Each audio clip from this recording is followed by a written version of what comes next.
Hi, I'm Peter Jones, Chartered Surveyor, author and property investor. As it's Fun Friday, I've got another quiz for you. So I'm going to show you a couple of photos and then I want you to have a look at these and I want you to tell me what it is and why I'm showing it to you. So here you are, here's the photos. Now I don't know what you see when you look at that. I have to say, I'm not a gardener. In my household, the long-suffering Mrs. Jones tends to look after the garden. My role in the garden is to sit on the deck chair in the summer when it's nice and sunny. I'm ashamed to say, there you are, you can all judge me for that if you like, but I'm not a gardener. So what am I showing you and why? Well, believe it or not, those are photos of Japanese knotweed. Now, if you don't know what Japanese knotweed is, and if you're in property or thinking of getting into property, you need to know. So Google Japanese knotweed and start genning up on it, because Japanese knotweed is a horribly invasive plant which is causing some investors a lot of problems. Now, historically, Japanese knotweed came from Japan, as it says on the tin, as it says in the name. And apparently it was brought over by Victorian engineers who were working on the railways because it tends to grow in volcanic areas in Japan, and they thought it'd be a great thing to use to plant on railway embankments to hold the embankments together because it's so tough and hard wearing, but they didn't realise the problems they're causing, because this is an intrusive plant weed that is now spreading across the country at a rate of knots. Is it near you? Well, Google and find out, because you need to know.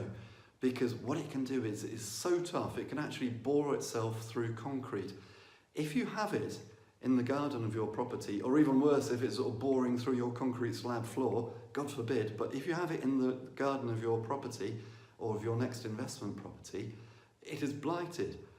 It's going to cause terrible problems, because the council, the local council, will probably be on you if they know about it, insisting that you get it all cleaned up. If you want to take out a loan and the valuer knows what they're looking for and they see Japanese knotweed in the garden, you're not going to get a loan, you're not going to get a mortgage. It renders a property unmortgageable.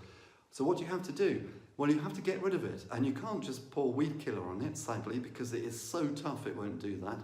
It won't die when you pour weed killer on it. You have to get rid of the whole thing. You have to have it professionally done by a company who can give you a certificate showing it's been done. You need to give the certificate then to the local council or to your lender to show them that it's been done, and you certainly have to give a certificate to a future buyer if you're going to sell the property and they know that it's been there. And basically the specialist company are going to come along and they're going to scoop away the topsoil and take it all away. It's a massive job. I mean, typically you're talking thousands of pounds to get rid of the Japanese knotweed, because they've got to get rid of the, I think it's a rhizome, is it, like a bulb, and they've got to get rid of all the root system, they've got to get rid of the topsoil, they've got to spray around to make sure that there aren't any spores, and oh, it's horrible. It's a bit like the outside equivalent of dry rot, but probably worse. So the pictures I showed you are actually Japanese knotweed growing inoffensively in a hedgerow in Wales. Now, in a hedgerow in Wales, it probably doesn't matter. In a hedgerow anywhere, it probably doesn't matter very much that it's there, because it's just another plant. But if it's in your garden, you need to know about it. So you might want to rewind and have a look at those pictures. Personally, I'm not very good with plants, as I say, and I still have trouble recognising the difference between what's meant to be there and what's not meant to be there. And so I'm having to get my head around this. So any information you can get about this is worth having. So there we are, a few thoughts for a fun Friday. Actually, I hope it didn't turn into a gloomy Friday, but the quiz bit was fun, wasn't it? Even if the results of Japanese knotweed aren't.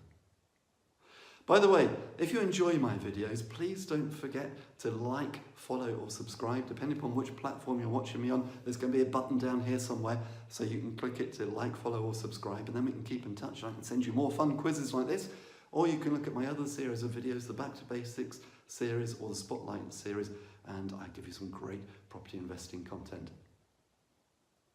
Well, I hope you found that informative and inspirational.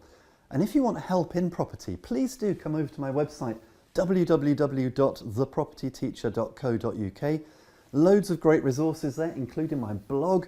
There's loads of free videos, loads of great articles. There's free reports to download, including Learning with Peter, where you'll be able to access resources like my video courses, like my ebooks, including my home study course, the Successful Property Investors Strategy Workshop, which I've literally sold thousands of copies of, which takes you through how I started in property, literally with none of my own money, but how I was able to build a portfolio of £2 million worth of property in just 4 years.